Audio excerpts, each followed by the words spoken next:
Hello, friends. Funny story. Second time now that I did not hit the extra go live button after getting into the live stream and thinking I was live streaming for about 15 to 20 minutes. So I've been rocking and rolling here, getting into some theory, and then just looked to check if there's anybody chatting. And I thought I had set it to auto start instead of this extra button. Anyways, no big deal. It just means I get to play some more music, which is fun. So what I've been doing, welcome, is playing around with the chord identification exercise on musictheory.net. So this is a website designed for testing your music theory skills and trying out different I got distracted by looking at myself in the live stream, and there's a 10-second delay. I need to get rid of that. That's a distraction. I'm really practicing live streaming. If you're tuning in, thank you for being here. I haven't really been announcing this too much. I'm working on aspects of my own presentation. Right now I'm trying to say and less. I've noticed in watching my playbacks so far that I do a lot of that. So I'm trying to do complete sentences without tangentializing and not say and otherwise stutter over words. I don't mind that too much, and I'm not self-deprecating in any way, but noticing presentation matters, because if it's distracting to me, then I assume it's distracting to some people, and I want to deliver the goods here. So I'm not really announcing these live streams yet. Once I'm getting more practice, I'll be doing more of that. So in the meantime, thank you for being here. I want you to be here. I'm not saying don't be here by any means. And I think we're going to have a lot of fun today. So I'm going to go back to the musictheory.net homepage. Any of you musicians out there, and even non-musicians who have access to a piano keyboard, could do this. All you have to be able to do is look at a lit up button on the screen, like that one, lit up button, a lit up key, and find it on the piano, the pattern there of that note and the three black keys that we see on this advertisement here, because we're going to be using the keyboard identification section of musictheory.net. Now there's lots of different exercises to test music theory skills, practice note identification, key signatures. This is all stuff that's on the staff, so you gotta learn the system of reading music to do that. I assume many of you, if you're watching this, have endeavored to do that and accomplished quite a bit. There's staff construction exercises. That's really interesting, where they give you a note and you have to fill in the blank, basically. I really like these keyboard identification things because it takes us out of the sheet music and gets us right into the keyboard. Now this is called the chord identification exercise. So a chord is going to be 3 or more notes either played simultaneously or arpeggiated, which means one at a time. And we have this slew of different types of triads. So let's read what these types of triads are that we might be getting here. I'll play an example of each one of these in C. So I'll build a C chord of the type that we're looking at. So a major triad sounds and looks like that on C. Minor triad, augmented triad, more of an odd ugly duckling of the triads, and the jealous stepsister of triads, the diminished triad.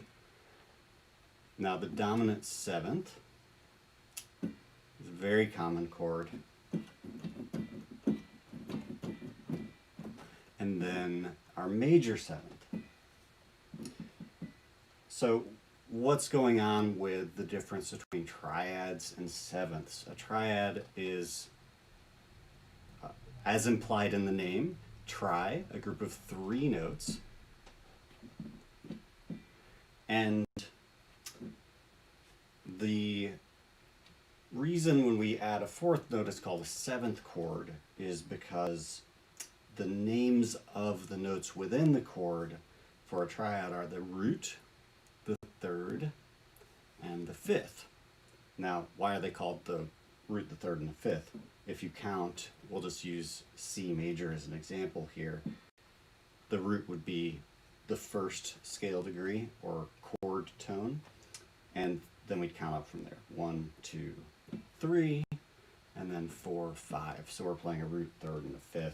And then the 7th is 6, 7. You're counting notes of a scale built on the lowest chord tone. 1, 2, 3, 4, 5, 6, 7. 1, 3, 5, 7. So, if you know all of this, thanks for sticking with me. We're going to have some real fun with these shortly. So, that what I just did is actually the major 7th. Then we have a minor 7th.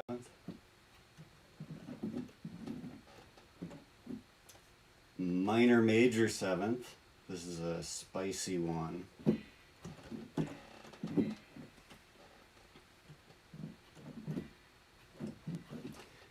Then there's a half diminished 7th. These get more and more complex as we go. So you can see C is the lowest note of all these. I'm creating these different chord types just on C. You can build them on any note. So those were all half diminished 7ths. Then a diminished 7th.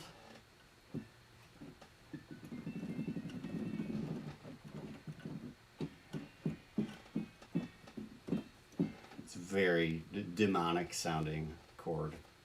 There's a whole section of these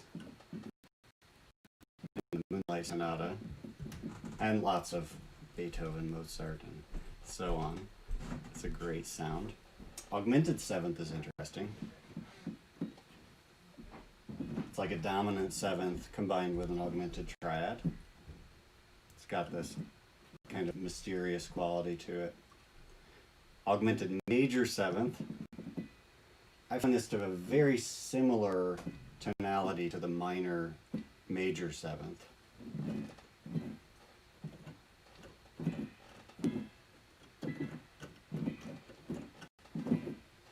If you want to get thick with some of these really dissonant chords, you can use those. Suspended 2nd is like a triad, but with 1, 2, 5 instead of 1, 3, 5. Suspended 4th. Same sort of deal. And then a dominant 7th with a sus 4th. It's like a dominant, but we move the 3rd up to a 4th.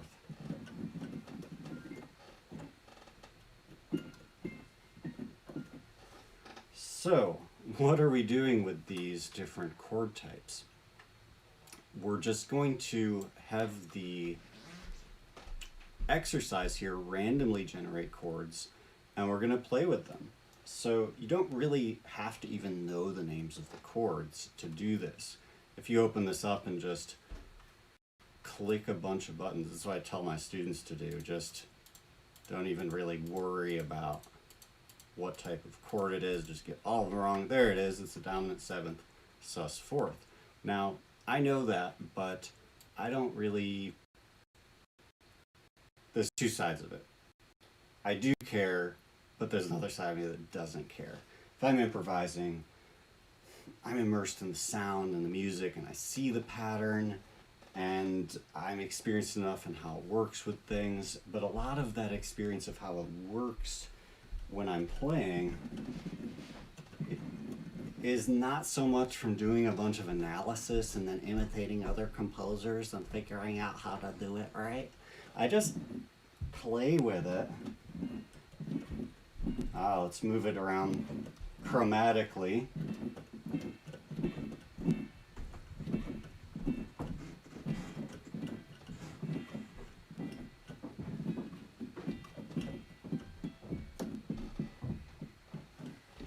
there's a certain spirit of adventurousness that will develop your sense of different patterns on the piano. And this is a fantastic way to explore patterns without worrying too much what they are. Now, if you're really diving into music theory, by all means, also test yourself on these, because when you know what the system of naming these chords is, you can then relate it to others. If you want to compose a piece, song, and share it with others or have band members play it, it allows you to communicate it. So communication is a big part of it. And then another part of it is just, sorry, I don't know if you guys can hear that. It's very loud voicemail happening or something. So anyways, what you can do is open up this site and just play with these different chord types. So let's get into it.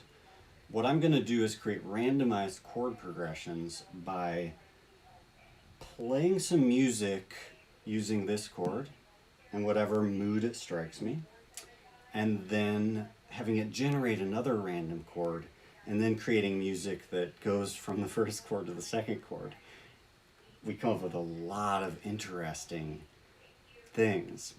Interesting to say the least, beautiful sometimes, but you might have to search for the beauty of the chord change a little bit in how you play it. But we'll get into that, we'll see. So here we have this type of chord. Anyone out there know what it is?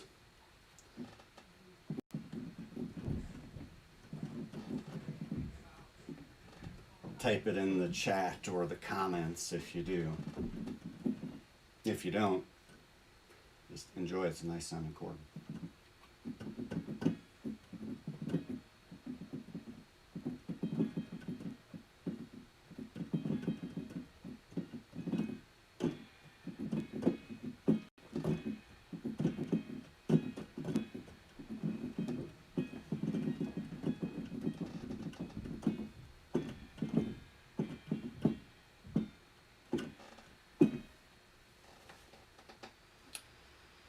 Kind of a heroic sounding piece of music that sparks in me right now. So, I'm not going to say what type of chord it is, but it's those notes, E flat, A flat, and B flat. And now we're going to move from that chord. Ooh, oh, that's not quite right. Ooh, yeah. That's an oh baby moment right there.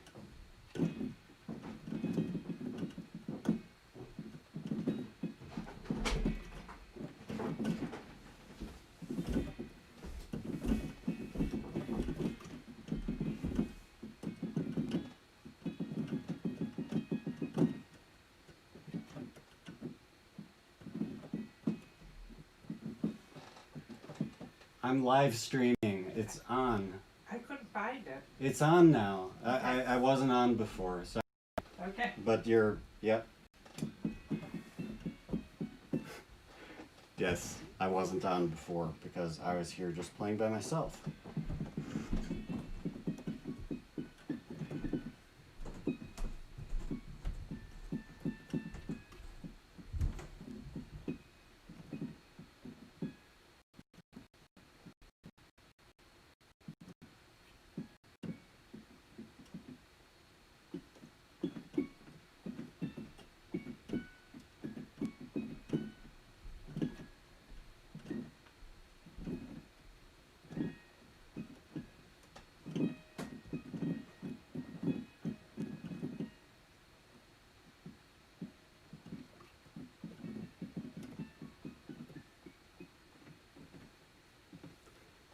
Kind of makes me feel like a push and pull between resolve. There's something very like, I'm gonna do it and I'm gonna conquer the world.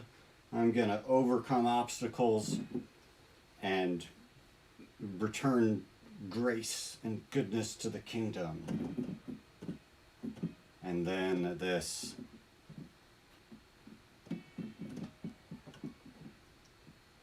Oh, but how I miss. I don't know. Something sad. There's something very romantic in this.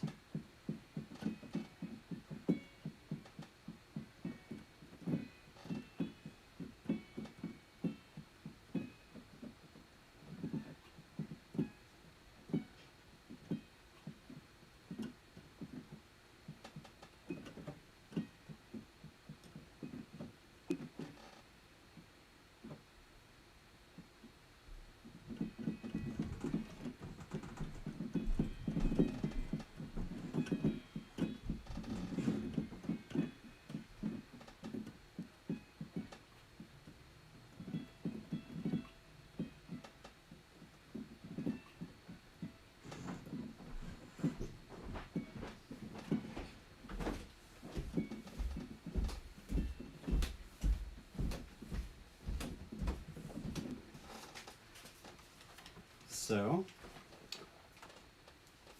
I'm told there's no keyboard sound. That's fun. Why? I only hear your voice. That makes 0 sense. Is anyone else out there? Somebody else started watching. Do you hear the keyboard? I can't type in it. It says no, I have to make an account to have comments. So. Yes, you do. Can't type comments without an account. I am just on a streak of technical problems in my live streams, and you know, this is what happens when you start doing something new. This is why I'm doing morning live streams right now. I'm having a blast. If anyone's here and you can hear the keyboard, I hope you're having a good time too. That's very strange. It's on. The keyboard sound is on, and it says that it's sending. So I guess nobody can comment. Well, you know, I think I'll wrap this up then. Thank you guys for dropping by. I hope you could hear it, and even if you couldn't hear it, perhaps you were able to just watch my fingers and follow exactly what I was doing. Or got some ideas out of it. So let me know if you're watching the replay of this. Leave a comment. And if you're interested in the topics that I'm talking about, please subscribe and all that good stuff. And I will look forward to seeing you guys in the next stream. Hope you have a great rest of your day. Bye.